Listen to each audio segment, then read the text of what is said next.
Usomaji wa Biblia, Mambo ya Nyakati wa kwanza 10 na Mambo ya Nyakati wa kwanza 11. Tunaangazia siku ya Jumatatu na Jumanne.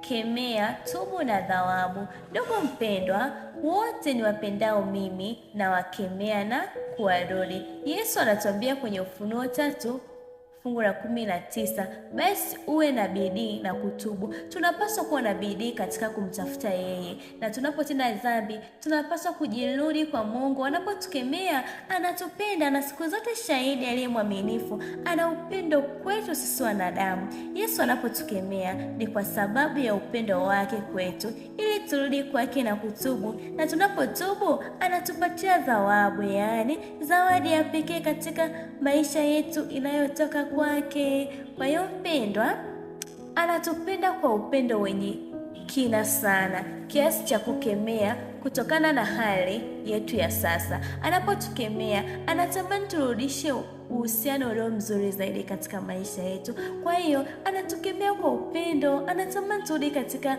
uhusiano mzuri. Tukiangalia Ufunuo 3 fungu la 20, tunaona nini? Yaani Yesu anakaa pamoja na sisi, anajenga uhusiano mzuri, kupitia kukubali kwetu sisi anatukemea, anatamani tutubu na turejee madhabahuni. Yesu anasimama kwa subira akingoja na kubisha hodi kwenye mlango wa moyo wako. Pengine tunaweza kuona kuwa anatusumbua, lakini Yesu yeye ni mwenye neema, akingoja kwa upole. Yeye haingilii na wala hakulazimishi kabisa kuzungumza naye yeye. Kwa mpendwa, muda ni mfupi na umeisha. Unaposikia sauti yake, fungua mlango aingie moyoni mwako. Anakupenda sana.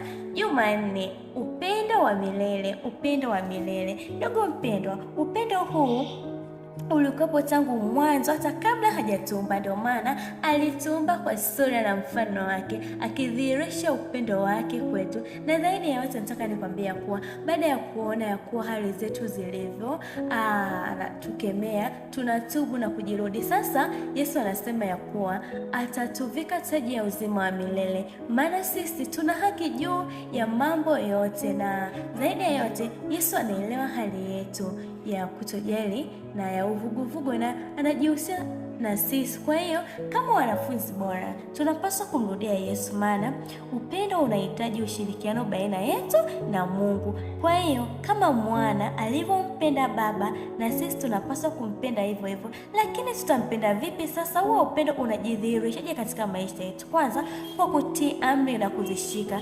Tunazozishika amri, upendo unazidi baina yetu na Mungu Baba. Na zaidi ya yote, tunapoacha kuzishika amri, upendo unapungua. Kwa hiyo upendo wenye mipaka wengi unawaumiza sana. Watu wengi hawapendi upendo ambao una mipaka. Kwao hapa duniani, kama vijana, kama binadamu mwenzangu, yaani mtu akiona rafiki yangu ana mipaka mingi, anaona kuwa upendo hamna. Lakini huo ni upendo wenye kiwango cha juu kabisa. Kwa nini sasa tusiwe na upendo ambao unampendezesha Mungu kwa kuzifata amri zake? Kwa hiyo tunapokemewa, tunapoonywa, tujue ya kuwa tunapendwa. Na Bwana alinitokea dhamani akisema, naam, nimekupenda kwa upendo wa milele, kwa hiyo nimekuvuta kwa fahari zangu. Kwa hiyo Bwana anatuvuta kwa fahari zake, anataka sisi tujenge uhusiano upya kabisa mbele za Mungu. Kwa hiyo mpendwa, tunapaswa kutambua ya kuwa sisi tulipendwa upendo wa milele. Basi na sisi hapa duniani tukaweze kuishi upendo ulio wa milele, tukionyeshana yale yanayompendeza Mungu kwa kujali na kuwa na mipaka baina yetu. Siku zote upendo wenye mipaka watu wanahisi kunaumiza, lakini ni upendo ulio mzuri sana. Ninawapendeni sana.